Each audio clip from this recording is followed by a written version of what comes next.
ನ್ಯಾಚುರಲಾಗಿ conceive ಆಗೋಕ್ಕೆ ವೆಜೈನಾದಲ್ಲಿ deposit ಆಗಿರುವಂಥ sperm, ಓವರಿಯಿಂದ release ಆದಂಥ ಎಗ್ಗು ಎರಡೂ ಕೂಡ ಫೆಲೋಪಿಯನ್ ಟ್ಯೂಬಲ್ಲಿ ಫರ್ಟಿಲೈಸ್ ಆಗಿ ಎಂಬ್ರಿಯೋ ಆಗಿ ಬಂದು ಯೂಟ್ರಸಲ್ಲಿ ಇಂಪ್ಲಾಂಟ್ ಆಗಬೇಕು. ಸೊ ಟ್ಯೂಬ್ ಓಪನ್ ಇದ್ದರೆ ಪ್ರೆಗ್ನೆನ್ಸಿ ಆಗುತ್ತೆ. ಅದನ್ನು ತಿಳ್ಕೊಳಕ್ಕೆ ಮಾಡೋ ಟೆಸ್ಟ್ನ HSG SSG ಅಂತ ಹೇಳ್ತೀವಿ. ನಿದ್ದೆ ಮಂಪ್ರಿಗೆ ಇಂಜೆಕ್ಷನ್ ಕೊಟ್ಟು ಸರ್ವಿಕ್ಸ್ ಸುತ್ತ ಲೋಕಲ್ ಅನೆಸ್ಥೀಷಿಯಾ ಕೊಟ್ಟು HSG ಇಂಜೆಕ್ಟರ್ನ ಯೂಟ್ರಸ್ ಒಳಗಡೆ ಪಾಸ್ ಮಾಡಿ HSG SSG ಪ್ರೊಸೀಜರ್ನ ಮಾಡ್ತೀವಿ.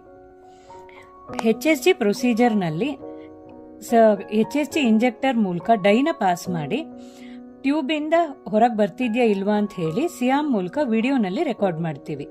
ಟ್ಯೂಬ್ ಓಪನ್ ಇದೆಯಾ ಬ್ಲಾಕ್ ಇದೆಯಾ ಅನ್ನೋದು ಗೊತ್ತಾಗುತ್ತೆ. ಯೂಟ್ರಸಲ್ಲಿ ಏನಾದರೂ ಗಡ್ಡೆಗಳಿದ್ರೆ ಗೊತ್ತಾಗುತ್ತೆ. ಅದೇ ಸಮಯದಲ್ಲೇ ನಾವು ಸ್ಕ್ಯಾನ್ ಕೂಡ ಮಾಡೋದ್ರಿಂದ ಗರ್ಭಕೋಶದೊಳಗಡೆ ಗಡ್ಡೆಗಳೇನಾದರೂ ಇದ್ರೆ ಇನ್ನೂ ಚೆನ್ನಾಗಿ ಗೊತ್ತಾಗುತ್ತೆ. ಮತ್ತೆ ಟ್ಯೂಬ್ ಓಪನ್ ಇದೆಯಾ ಅನ್ನೋದು ಕನ್ಫರ್ಮ್ ಆಗುತ್ತೆ. Antibiotic pain killer ಕೊಡೋದಿರುತ್ತೆ. 1-2 ದಿನ ರೆಸ್ಟ್ ಮಾಡೋದಿರುತ್ತೆ.